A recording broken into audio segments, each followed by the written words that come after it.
The chairman posits that he was early in the morning when you go through his affidavit, visited by a number of individuals, some of whom comprised politicians and some of whom were various eminent persons in the country, and that their intention was not to enhance the credibility of what he was doing. But he tries to conflate this with the visit of the NCSC by saying, connecting it to what had happened that night, that further, that at 10 a.m. in the morning he was informed by Professor Goulier that the team from NLCA had arrived at the Tallying Center, and he later learned that they had proceeded to the office of Deputy Inspector General of Police.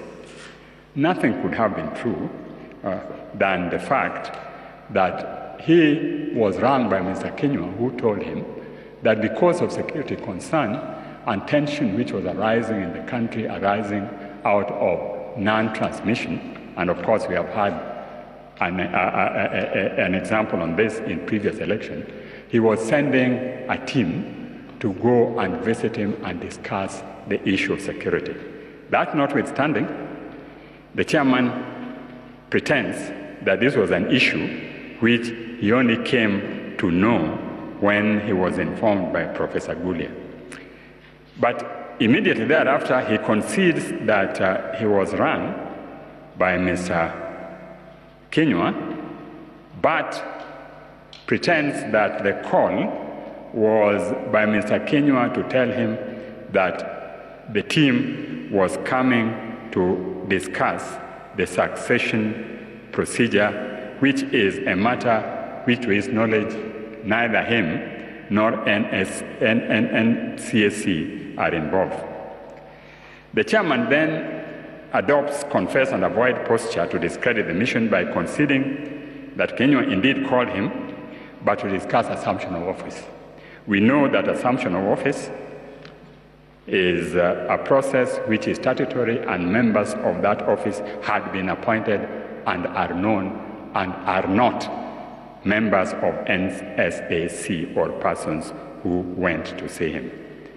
Further, it could have been stated in the midst of ongoing tension that the NSAC is sending a delegation to discuss assumption of office when the whole country was waiting and tensions were rising, and in fact there was almost a breakdown at Bomas as these things were going on. The mission was led by Kennedy Kihara, who was the only person who addressed the chairman. The other members didn't speak, and the other commissioners of the other commissioners of IBC of NCSAC, Mr. Kennedy Kihara, and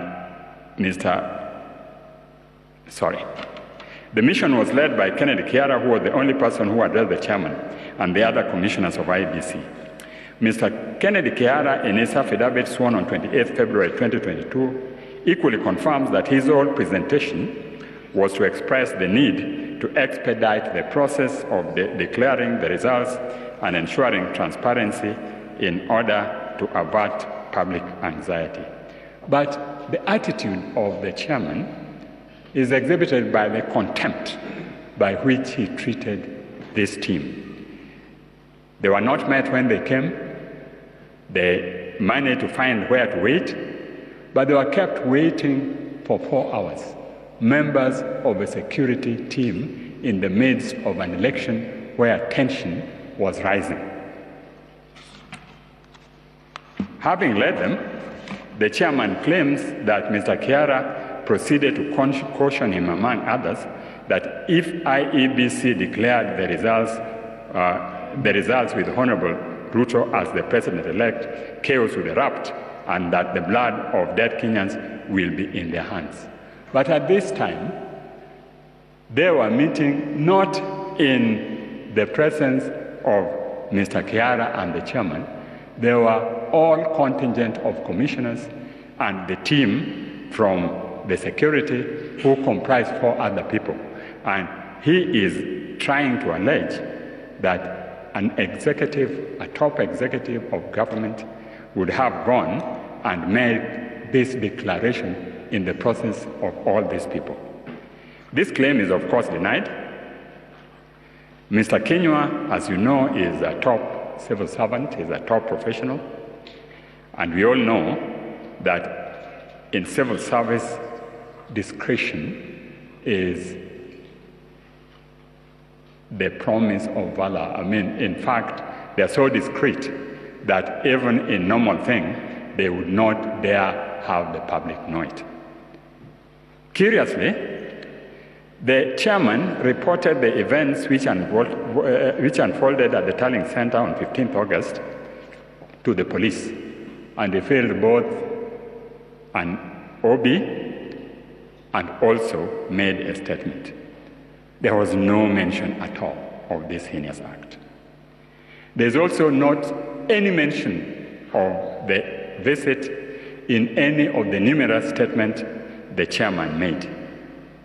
As is common in the divided house of IEBC, the chairman was supported by two commissioners who incidentally also went to the police and made their statements, and both also filed an OB, no mention of this incident. On the other hand, the four dissenting commissioners have filed an affidavit dated 28th August, which confirms on behalf of ourselves and three others that the meeting indeed took place, and what was discussed was issues of security, as was indicated by Mr. Keara. The allegations made by the chairman are extremely grave and have irretrievably sullied the conduct of the official concerned, and indeed, if proven, can constitute an offense under Section 12 of the Election Act. The court views such allegations with great gravity. It has been the position of this honorable court that where an election offense is alleged, the evidence should be clear, cogent, certain, and the proof of which the law commands to be beyond reasonable doubt.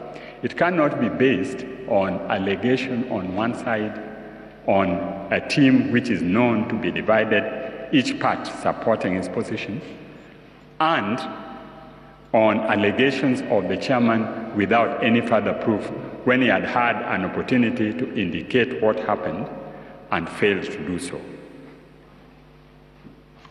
In the result, it is my humble submission that the allegation made cannot fly.